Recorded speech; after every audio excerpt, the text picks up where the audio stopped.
बिहार के सुदूर और भुला दिए गए गांव रामगढ़ में एक महिला मुनिया अपने बीमार पति ओमकार और 14 साल के बेटे विमलेश के साथ रहती थी।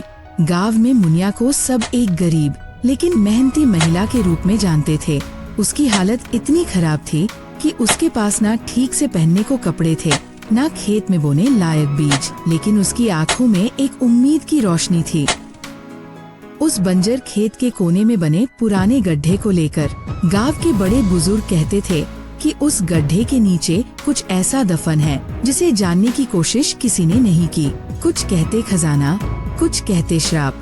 गांव में सूखा पड़ चुका था, खेत बंजर हो चुके थे, लोग अपने बैल और खेत बेचकर शहर की ओर पलायन कर रहे थे। एक रात मुनिया अपनी झोपड़ी के बाहर आकाश की ओर देख रही थी। वहीं उसके पास में उसका बेटा विमलेश भी था। बेटा, ये जमीन किसी जमाने में सोना उगलती थी। अब लोग इसे कचरे का ढेर समझते हैं, लेकिन मुझे लगता है इस माटी के नीचे कुछ ऐसा है जो सबकी जिंदगी बदल सकता है। माँ, अगर सच में ऐसा है तो हमें अभी खुदाई करनी चाहिए। नहीं बेटा, बिना संकेत के ऐसा करना मूर्खता होगी। कोई न कोई तो निशानी जरूर आएगी। अगली रात जब सब सो रहे थे तभी एक अजीब सी रोशनी से मुनिया की नींद टूटी। झोपड़ी के सामने एक साधु बाबा खड़े थे। उनकी आंखों में चमक थी और हाथ में एक त्रिशूल। बेटी, उस जमीन के नीचे तेरा भाग्य दबा है, पर याद रख 3 पत्थर मिलेंगे। पहले को हटाना, दूसरे को समझना, लेकिन तीसरे को हाथ मत लगाना, वरना जो जागेगा वह केवल नाश लाएगा। मुनिया कुछ कह पाती उससे पहले ही साधु बाबा अदृश्य हो गए।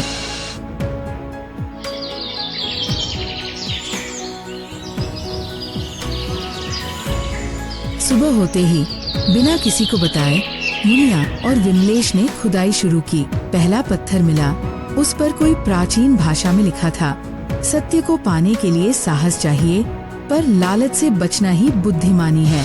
विमलेश ने पत्थर हटाया, नीचे एक लाल पत्थर मिला जिस पर एक हथेली की छाप थी, ताज़ा खून जैसी। माँ, ये खून की तरह क्यों लग रहा है? हमें रुक जाना चाहिए।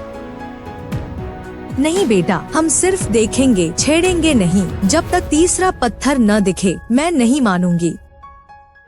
गांव का मुखिया सोमनाथ, जो दूर से ये सब देख रहा था, खुदाई वाली जगह को रात में चुपके से खोदने पहुंच गया। उसे विश्वास था कि वहाँ खजाना है। उसने तीसरे पत्थर को हटाया जो कि गोल और काले रंग का था। जैसे ही पत्थर हटा, जमीन कांपी, एक जोरदार धमाका हुआ और गड्ढे से एक भारी लोहे की पेटी बाहर आ गई। लेकिन तभी अरे, ये तो जल रही है। मेरे हाथ क्यों जल रहे हैं? ये तो खजाना नहीं, ये तो श्राप है। वह जमीन पर बेहोश होकर गिर गया। उसके मुख से खून निकलने लगा।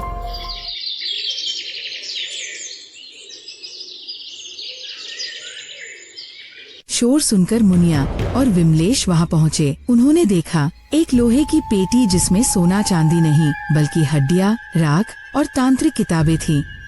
ये कोई साधारण चीज नहीं है, ये तांत्रिकों की काली विद्या है। शायद हमारे पूर्वजों ने इसे यहीं दफनाया होगा जिससे गांव को बचाया जा सके।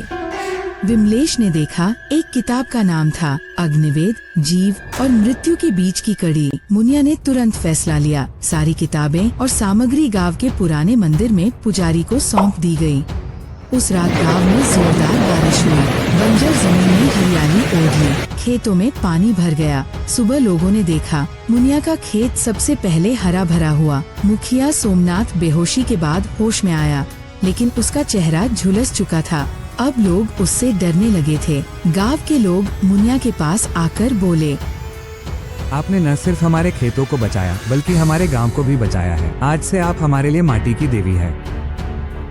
समय बीतता गया। मुनिया का बेटा विमलेश पढ़ लिख कर कृषि वैज्ञानिक बन गया। उसने गांव में आधुनिक खेती के उपाय लाकर सभी को सशक्त किया। मुनिया का खेत अब एक उदाहरण बन गया जहां मेहनत, विश्वास और आत्मबल की शक्ति से चमत्कार हुआ।